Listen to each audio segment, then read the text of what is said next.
Hello and welcome to Toy and Stitches. In this video, I'm going to be showing you how to weave in the ends on your crochet projects. Now, if you're like me, you don't like to weave in the ends, you find it a little bit tedious, but it is one of those things that we must do to finish off our project to make sure it looks nice and clean. It's just a step that we cannot miss. So I'm going to be showing you on 3 different types of stitches. So on this one, I'm going to be showing you how to do it on a closed stitch. This one is a very open stitch. And this one I refer to as sort of like a semi-open stitch, like it has more solid stitches than it has open. So I'm just going to be showing you on these 3. And I'm also going to be showing you on granny squares, because one of the things that has happened to me previously is you work on a granny square project, but you didn't weave the end in, especially on the center, and then it starts unraveling from the middle. So we're going to jump right in. I'm going to start on my solid stitch, then the semi-open, and then the fully open, and then I'll grab my granny square and we'll do that one as well. So the first step is whenever you're leaving tails, these are just swatches. So my tails are fairly short, but I like to leave a tail that is a minimum of 6 inches long, because you want to give yourself enough room to weave it through the finished fabric so it doesn't unravel. And what you're going to do, you're just going to grab your tapestry needle and place your yarn onto your tapestry needle. And then you're going to find which side of your fabric that you're designating as the wrong side. If you're working from projects, a lot of projects will tell you which side's the wrong side and the right side. But if you're making something on your own, and especially if the piece is reversible, you'll just pick one side that you're going to use as the wrong side and one that you're going to use as the right side. And whichever one's the wrong side, that's the side you want to weave the ends in on. And my first step is usually I'm going to grab it and I'm going to, whichever stitch is closest to the tail, I'm going to go into that stitch first, and then I'm going to go into a few other stitches beside it. So to start, I'm going to go under about 4 to 6 stitches. Just going to go in right across, and I usually try to not split the yarn. Some people like to split the yarn because they think it's more secure, but I don't split mine just in case I decide to unravel. It's easier to unravel if you haven't split the yarn.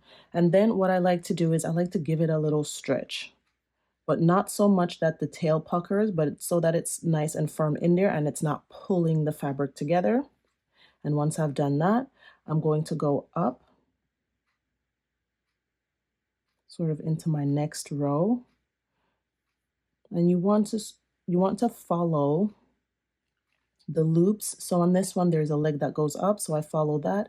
Then I go under these 2 loops and under those 2 loops. You just want to make sure you're hiding the tail under the loops of the stitches. And now I'm going to go back this way, and you want to go back and forth 3 or more times. I usually go back and forth in different directions about 3 times. So I came this way, now I'm going that way, and I'm going to run out of yarn here because my tail was short. But if I had more, I would have then gone back up into that stitch and gone across one more time. So I'm going to repeat with the other tail. Just going to turn it around, grab my tapestry needle, place the yarn on here.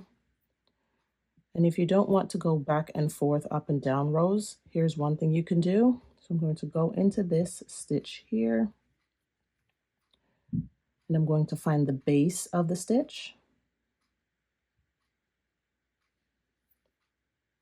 And now I'm going to go across about 4 stitches. I'm going to pull that up. And now what I'm going to do is I'm going to go back across the same stitches. But what I'm going to do, I'm going to take my tapestry needle, and there's one leg of the stitch here and one right there. I'm going to go over top of this one and then under the next one, and then go back. And you're going to pull your yarn through.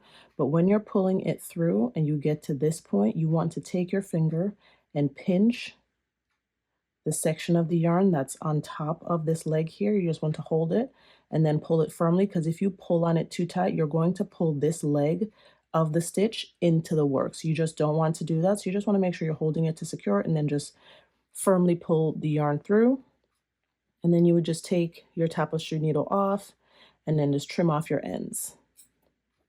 And if after you've weaved in your ends and you have your project, you've washed it a couple of times, you see little ends poking out, you just want to grab your scissors and trim those ends. You don't want to pull on them or anything like that. If they start to come out, just trim them down. Next, I'm going to show you on our semi-open stitch here. And this stitch in particular, I used in a tutorial. It is called like the mesh tunic. I'll link it here so you can see it, because I wanted to use this because this was specifically requested by someone that watched that video.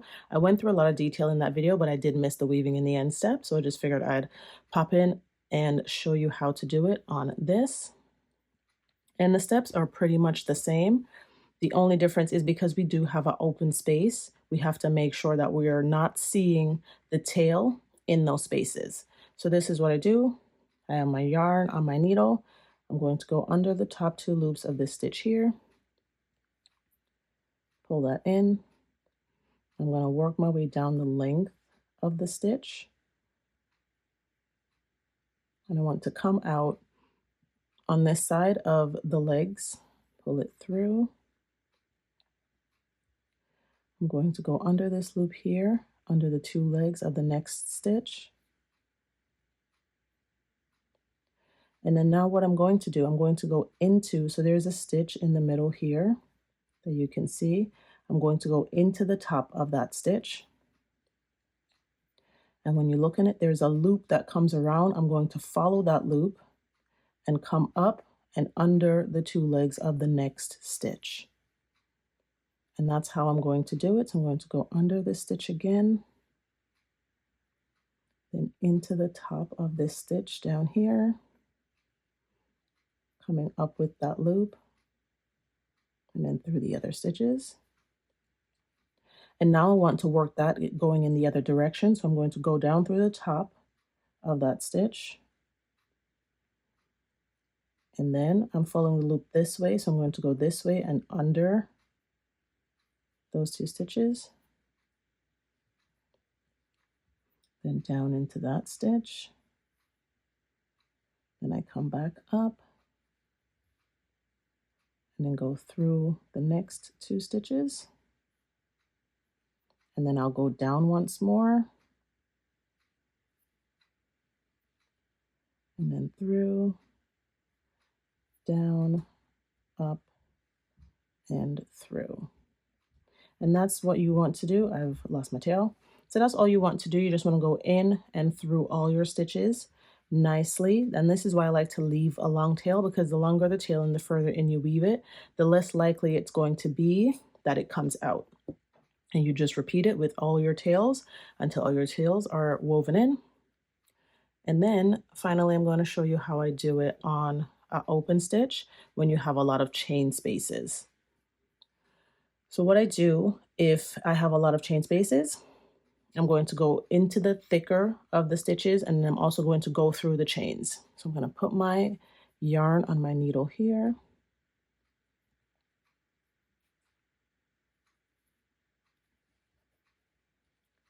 So I'm starting out here. I'm going to go into this stitch. So I'm just going to come down into this loop.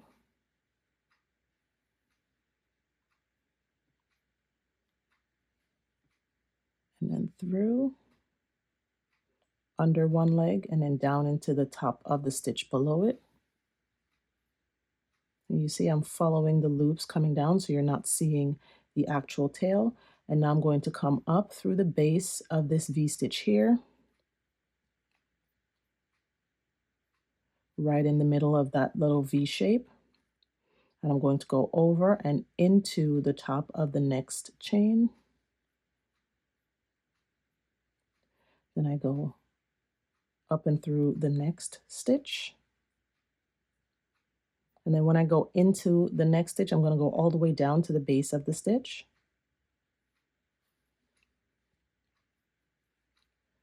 And now I'm going to go under the legs of this shell here. And as I said, you want to make sure that you're pulling it so that like your fabric still has stretch and you haven't like cinched in your fabric. And I'm going to come down under a couple of the loops on the back here. And now I'm going to come under this loop and then under the base of this shell, coming all the way through.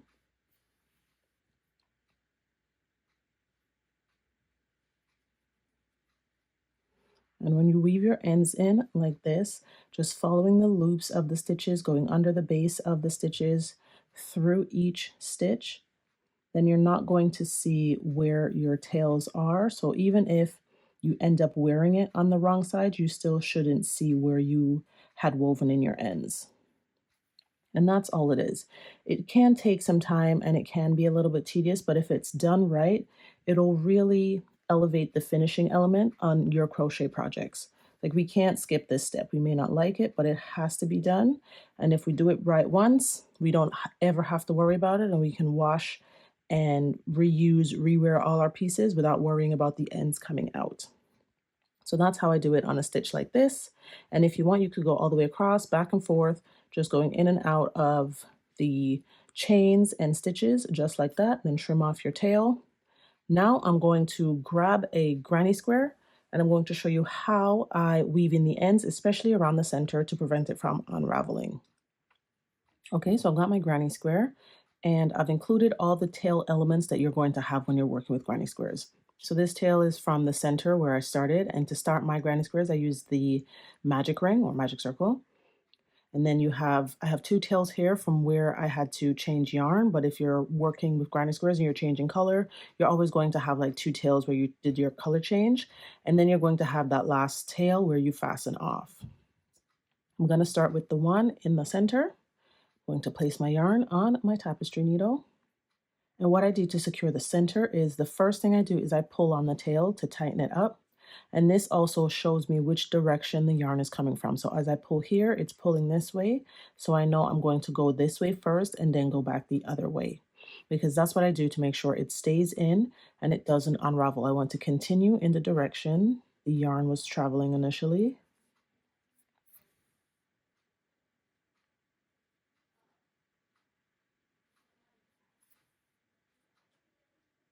Go all the way around once. And now I am going to go in between. So this stitch right here, I'm going to go in between the two legs at the base of the stitch. And I'm only going to go under the first three first so that I can hold onto that leg, tighten up the stitch without pulling the leg in. And now I'm going to go back the other way.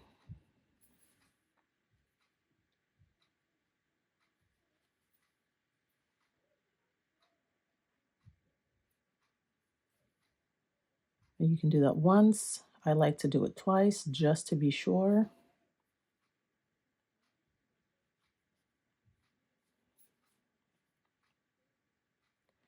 And this way I can be certain that this tail is not going to come out.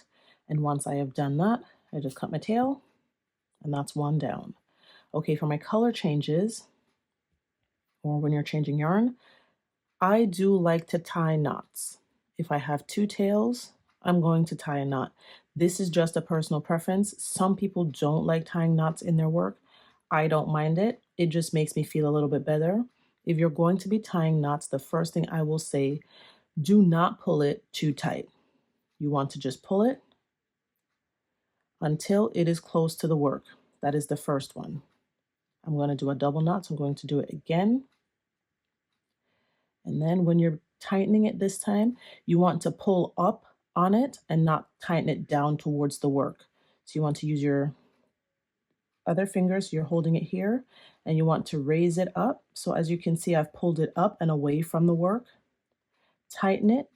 And then once you pull your work back together, that will pull the knot towards the work. You don't want to tighten it towards the work because you're going to cinch the stitch and make it look funny. So you always want, when you're tightening it up, you want to pull it up, tighten the knot, and then just straighten it back out. Then you're going to place one of these tails on your tapestry needle.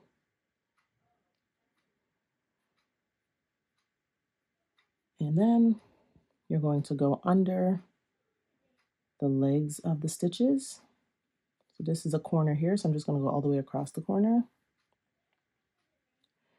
And then I'm going to go into the top of the stitch right as I come out of the corner, under the two loops on the side there.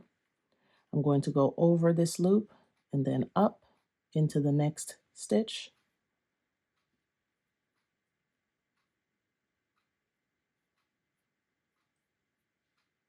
And because my tail is short, I'm going to now double back, because if I go that way, I won't have enough room to come back.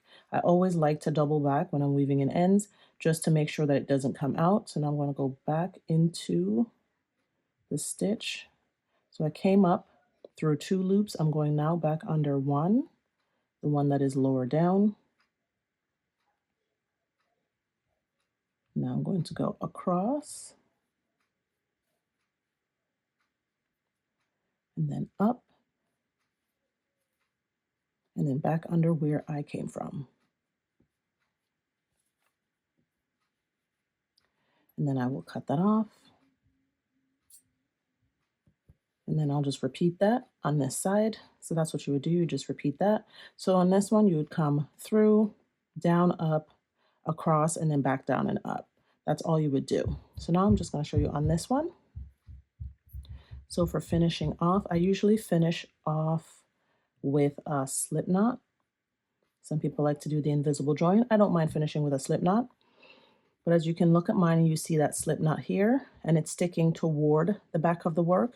I'm going to weave the tail that way so it pulls it down and you don't see it sticking up. So you're going to flip it over and you see the slip knot here. You want to find these 2 loops on the stitch below it. Go under it. Hold on to the stitch where the slip knot is coming out of so you don't pull that stitch too tight. Secure it. Flip it over, make sure the stitch is still standing up straight and not being pulled down. And once that is good, you're going to just continue weaving your end in. Going under loops, you're going to go across the work.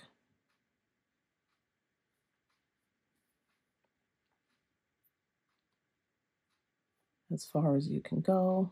And I'm going to go under this corner here. And then I'll just double back. So skipping this leg here, and then I'm just going to double back the other way. And at that point, I think I'm going to just have to cut my yarn because I won't have enough to go through another stitch. And that's all it is.